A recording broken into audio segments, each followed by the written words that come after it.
And we found out in a kind of a rude way that we started to grow the business in large chunks, and we were hardly personally making any money. The members of the family came in and, you were looking for new ways to kind of expand the business. Why don't you talk a little bit about actually spinning off a company? Because that's pretty interesting. Normally everybody just thinks that you want that one single company to grow. So at kind of what Yeah. point do you decide that, hey, I need to break this one off?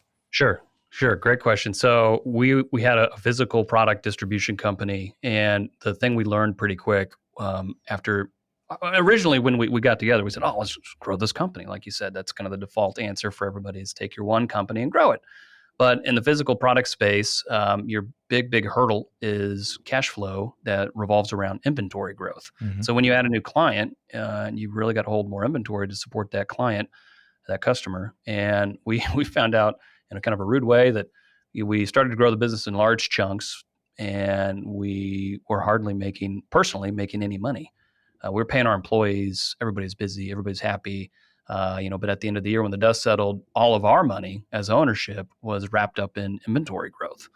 So it wasn't. There was no like aha moment, but we started to piece it together. Like, hey, man, if we're going to make a lot of money in the future, we can't just continue to rely on growing a physical products business. We should use some of our skills and ideas and craft them into other companies that complement the central company. So we call it the hub and spokes model. So you have the hub company, the central company, O-Ring Sales and Service, and we're using their cash flow.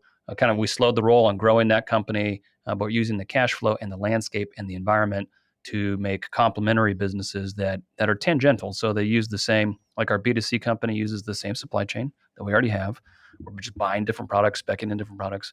We use the same warehouse, same personnel, same methodology, but we just have kind of the one customer or two customers. That's those B2C marketplaces. And then shelf-aware, we developed it in our market. We used our customer base to beta it. We used a complementary product. It helps us sell more product in a more efficient way.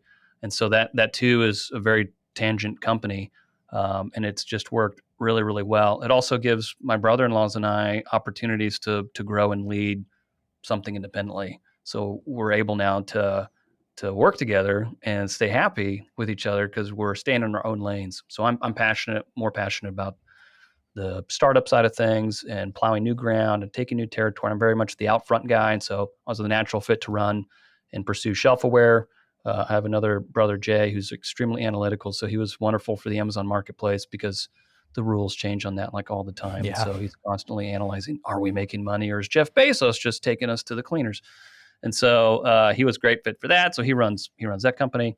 And then my other two brothers, I have a brother-in-law that's a mechanical engineer, so he's kind of taken over the sales and biz dev role at the product company that's selling a very highly engineered product. Perfect for him.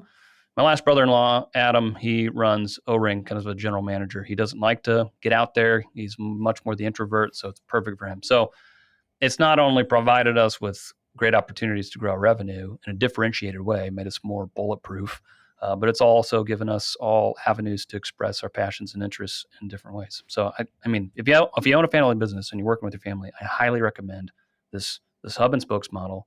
And then when it came to developing these companies and these ideas, we take an approach. We kind of I call it Moneyball innovation, but it's basically incremental innovation that starts with a heavy emphasis on analytics. And what I mean by that is we were coming up with tools, internal efficiency tools, little pieces of software, small little applications that were helping our warehouse guys be more efficient.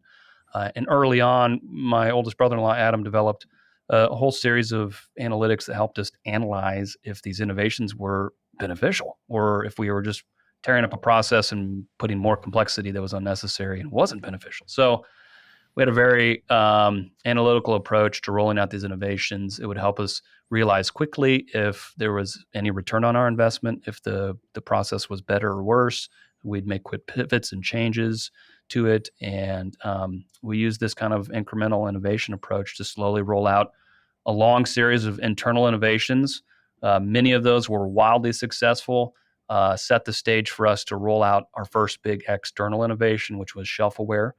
And then external innovation is just one that you take outside of your company, leaving your four walls, and it's going to interact with other businesses, which open up kind of like Pandora's box to variables that you never anticipated. Mhm. There's a lot more data security involved, a lot more data storage, a lot more legality.